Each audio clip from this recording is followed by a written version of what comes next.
Yeah, come and do some people's work and then you walk away. You're not going anywhere. You're not going. China Jara, you're not there.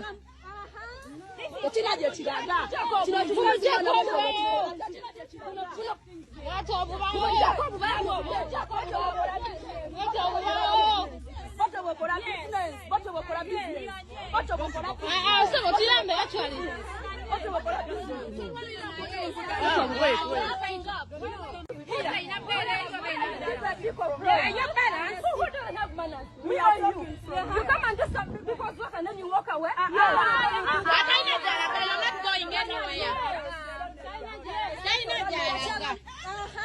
This is Emily, that's how she behaves.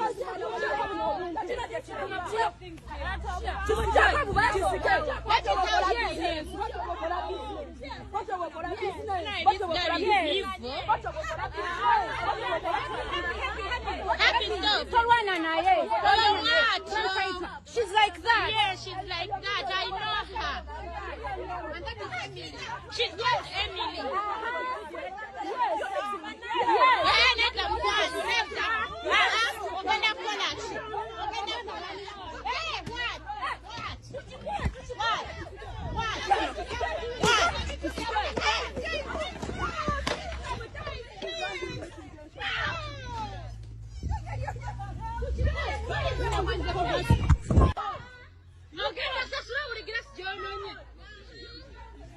Everything. Is it? You bring.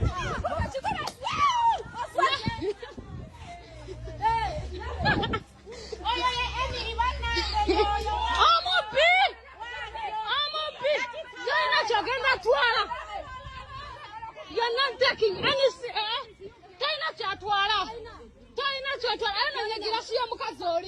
You're not taking anything.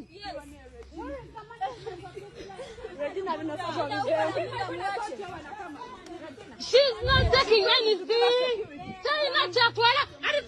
You're not taking anything.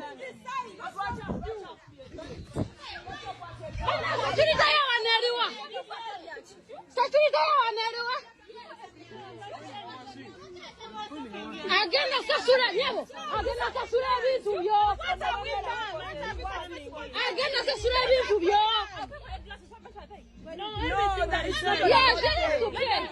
Why did you pour? No balance, dear. Why did you pour her? You come, Jango. Sama Jango. What am I security? I found it. I don't know maybe to be around. Because that is what we are supposed to do. You motherfucker. Fuck your mother.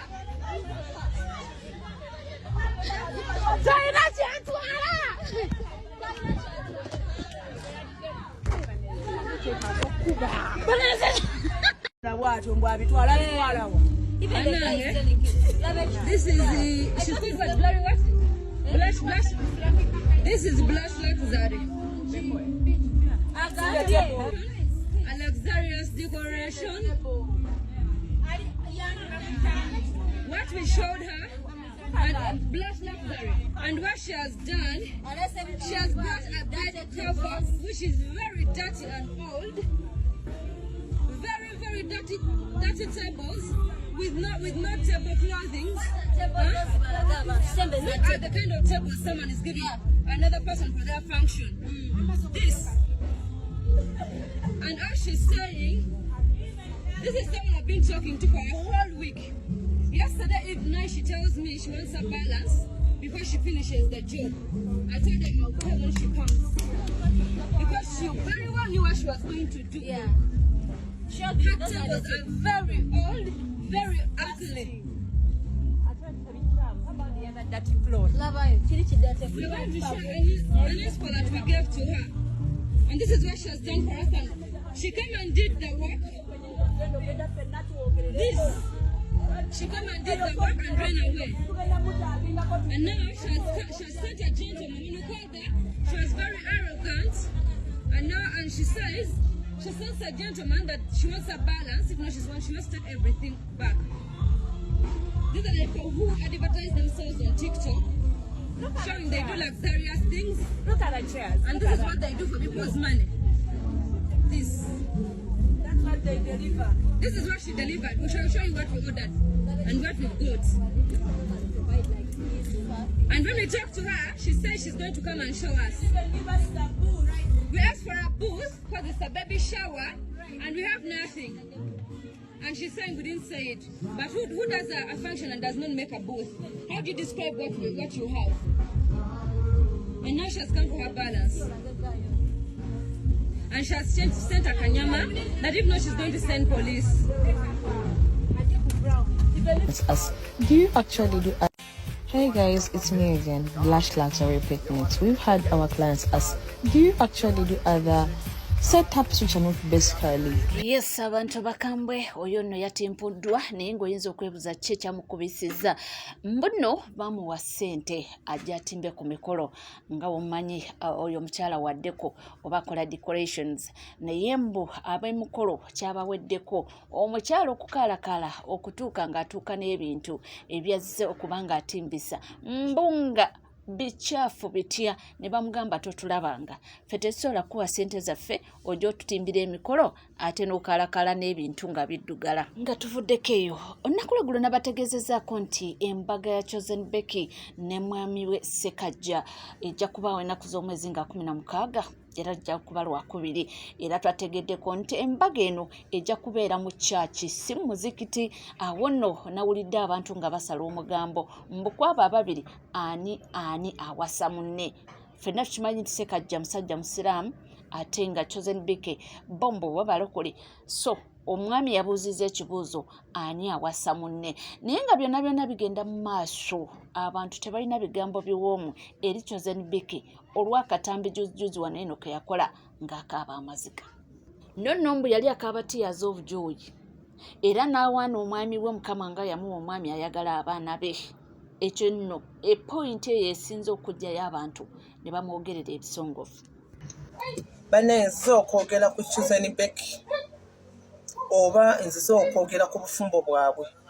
Chosen Becky wali mu bufumbo obuddemu ofunye omusajja omulala alhamdulillah era mwanjudde era oli bulungi naye nkugamba nti ebigambo ebingi oyogera ennyo oyonoona bwe bulijjo okoma okunnyonnyola ennyo mukwano oyonoona oyo omusajja gwowaana nti omusajja munnange omunnange omusajja anjagadde nnyo bannange omusajja andaze omukwano oyo omusajja akwagala ennyo akulaza omukwano ayina omukazi emabega gw'akaabya amaziga ayina omukazi emabega gw'alaga nti tamwagala ayina omukazi emabega asiiba akaaba asiiba alaajana n'abaana gwoyo gw'ogamba nti akwagala ate ayina gw'atayagala nawe Amiru ayinza okuba yakulaga nti takwagala naye nga ayina gw'ayagala naawe oyo omusajja gw'owaana ayina gw'akaabya amaziga. Chosen Becky obufumbo bw'olimu obwo gwe bw'oyita nti obufumbo bwange bwali bubi nnyo obufumbo tebukyuka n'oyo gw'owaana nti musajja bane mulungi nnyo akulaza okwagala mukwano omusajja abasajja be bamu omusajja gw'oli naye ne gw'oleka emabega n'ali mu maaso bonna obasanga nga kye kimu. Chosen Becky teri muntu obufumbo buli muntu alihamudulira nti gwe Katonda akuwadde obufumbo bw'owulira nti oyagala era omusajja gw'owulira nti akuwadde emirembe naye omusajja akuwadde emirembe ate ye alina gw'alumya nawe Chosen Becky olina gw'olumya. Chosen Becky abakazi bali mu bufumbo nga balina ebizibu bye bafunye mu bufumbo gw'ebyo by'okaaba era omusajja ayita ngambangako nti anjagala era omusajja simanya yankubanga emigo omusajja yampisangamu amaaso. Chosen Becky abakazi bagumiikiriza mu bufumbo abakazi bafumbidde nga bafumbye ku bugubi abakazi bali eyo mu bufumbo nga buli kaseera bakaaba gwengero by'oyina ate ng'oyina ne ku ssente ng'omukazi aga kale banenze n'embeera nga nnyina ku ssente simanyi oba nsobola okubeera bwento nga ye mwavu takola ebizibu biryanga bizibu omusajja amuyisamu amaaso omusajja amubonyaabonya naye nga gwe buli kimu okirina naye ng'odda mu kamera okaaba ng'oli mu kamera okaaba naye nga ye oli talina na wasobola kabya talina na gwasobola kigambako talina na famire abakazi bagumidde ebizibu gwe Chosen Becky ebyo by'okaaba amazigo okyakaabisa kajanja ye ki ekikusindiikiriza okunyumya ku ex wo ki ekikusindiikiriza okunyumya kwa Miri asirise?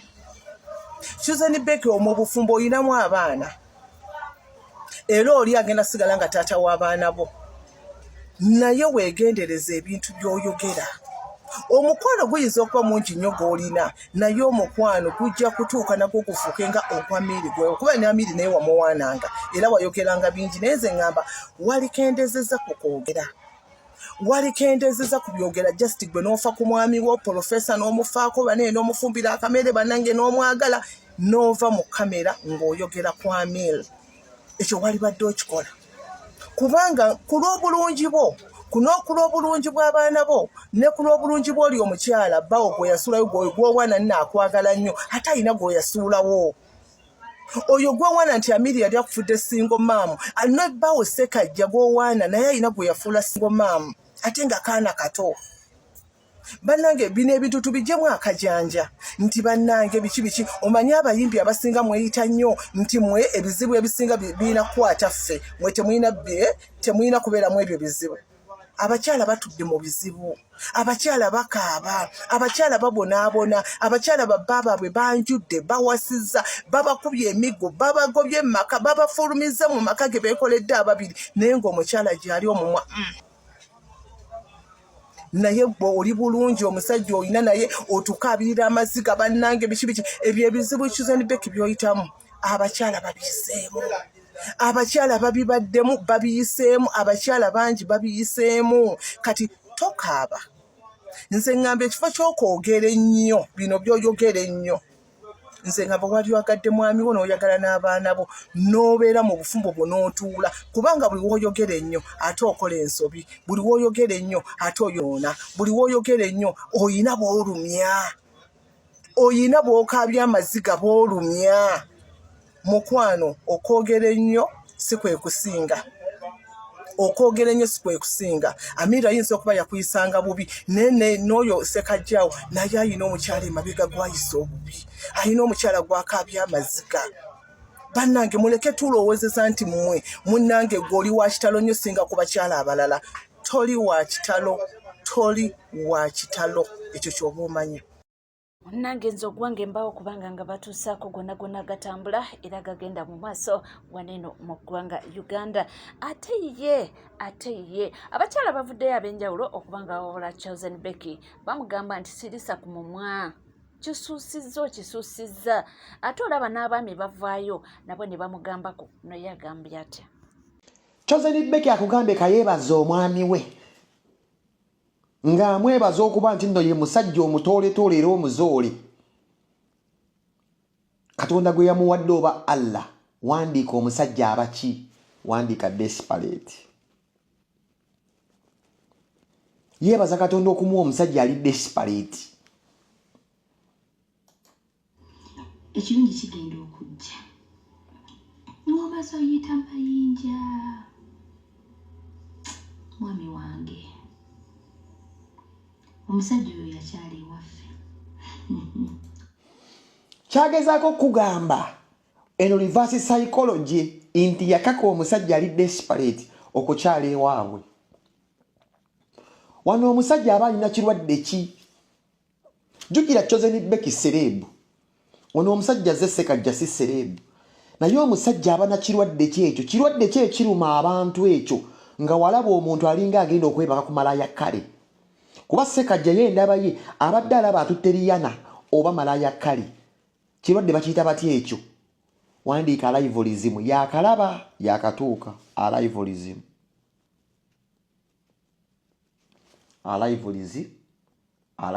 yakatuuka.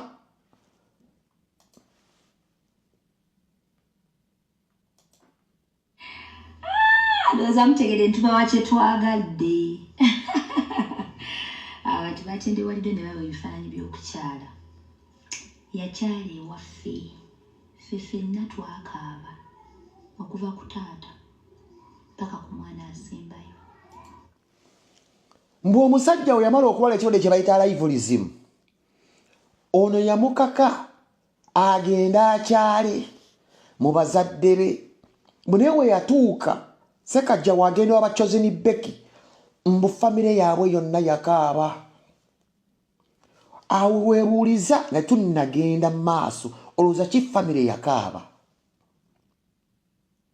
gwe mwana ow'obuwala waleeta omusajja ng'aze okumwanjula kikkaabya nga gwe omuzadde bandibanga tebasuubira mwana waabwe kufuna musajja mu bulamu bwabwe bwonna lwaki beston kuki teekako physical appearance yekabya taata ne maama nga mu physical appearance tutemaatema kiki kyolaba nnyo ekyali kirowoozesa taata okukaaba n'agamba yiyi mukama n'omwana owange bamututte golowooza kyali ki okusingira ddala physically bw'omulaba mumpi nnyo owandiika ki midget brackets mumpi nga ki wandiika weekend omanye ebiseera ebisinga abazadde tuzaala abaana n'ozaala omwana n'akufaanana omusajja ng'oli tokkiriza okuzaala omwana akufaanana ojja kukaaba tokkiriza omwana ow'obuwala okufaanana oba ogenda kukaaba amaziga kuba kkiriza obagaana omwana ajja kulwa ku lujja bw'afaana kitaawe nga wabuwala beba abawala b'osanga nga bamayina ebirevu balina ebyoya wano balina ebyoya by'omu kifuba nga balina ne kakoba naye nga mwana wa buwala oyo teri agenda kumutwala ono kyagezaako okugamba nti taata yaliwo ebbanga ng'agamba omwana nga nfaanana nnyo ono waliwo alintwala wuliriza so physical appearance omwana waabwe yali mumpi alinga weekendi omwana ali awo n'enfaanana etetegerekeka ennyinda emulinga kufuluza solex nawe nga wolaba kyoze ne beki sigenda kugamba nti ali agire okujjako ng'akyeyogeredde naye ngamba she is beautiful ng'ebaamuzaala newankubadde alina ebigenderako ebitakuutana mutindo bujja omusajja gamba nti this is my sweet heart tutambule ne kyoze ne beki omusajja amuzinga atalina mwana ninga akawala akato oba akasoma university nekasoma emisomo gyabwe nekagenda e Bulaaya nekakomawo nga kakitiibwa abasajja ne bagamba nti twagala omusajja omulungi agwanira muwala waffe kyagezaako okugamba nti every microsecond wandika akatikitiki every microsecond omwana ono abeera ayima nti era obulamu bwe bwonna yakyasinza okuba ekye bayita ki n'abaana ey'ekisa bamututte alina mbw abaana bana akyewuunyiza bamututte alina abaana bana bamwagala ono ba tebamwagala tujja kufundikira tumaze omumubuulirira katuyitemu naye yeewuunyiza ti omusajja antutte nina abaana bana nga nkutusekutuse nazana ne buwala ekutuse egudde olubegebege nga n'obusolo bwange bwonna bugudde olubege buvuddeko amatabi omusajja nzikiriza ntwale nga amiri yagisensebula n'agiteeka n'agifuula nga lumonde gwe balinyiridde mu mulyango naye akkiriza ntwale akyakyewuunya biki bino byalya oli bye yawandulamu eddusu omusajja akkiriza atwala ebigaaga kino kitegeeza ki is she traumatized or she's mesmerizing wandika mesmerizing she's not traumatized but she's mesmerized batutte yamatama yasensebuka amiri gye yasensebula ono omusajja agambeze kanje etwalire yafubutukamu abaana bana tambula n'akakazi kano omwami wange bw'ate bw'ampisizza bebi manyi vidiyo eno genda giraba webadde sina kyengwana siri muwala mulungi kakati weba Eddie Kenzo yatwala kye bayita BET okudina nawangula simanyi kukola awards ono twandimuwadde naye Grammy for being the only artist okubeera honest kuba akugambye siri mulungi she acknowledges the fact nti afaana kitaawe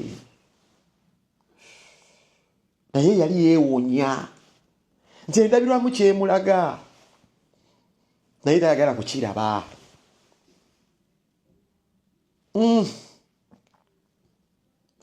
wano nno omuwaamu ka benefit of doubt n'omwebaza n'ogamba batono nnyo abakkiriza enfaanana yaabwe akugambye buli nnaku atunula mu ndabirwamu nti endabirwamu bweba temenyese emulagawo kisiikirize bambi yategeera nti asi mulungi kuba gambye siri mulungi nti ne bwe baabadde bagenda okwanjula yatunudde butunuzi mu mata ga taata we amata ne gakutuka ebisejja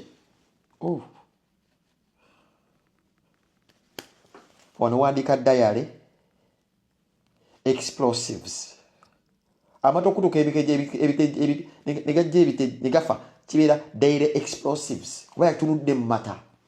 That is how much obubi bwe buli bwali mu bunnyonnyola kuba yaaba oyogeredde nti mubi yatunudde mu mata bambi ne gakutuka ebisejja. Daily explosives / expiration.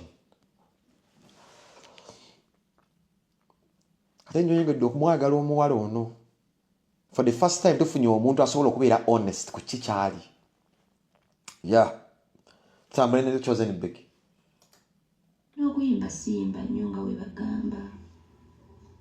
N'ebintu tebibulamu. Naye mukwano gwange. It's getting emotional. Olunaku lwe wamproposing olunaku naye ndowoozaako lukikulungiika. Nagaanye okukaaba. So, ngenda kulana n'amaziga.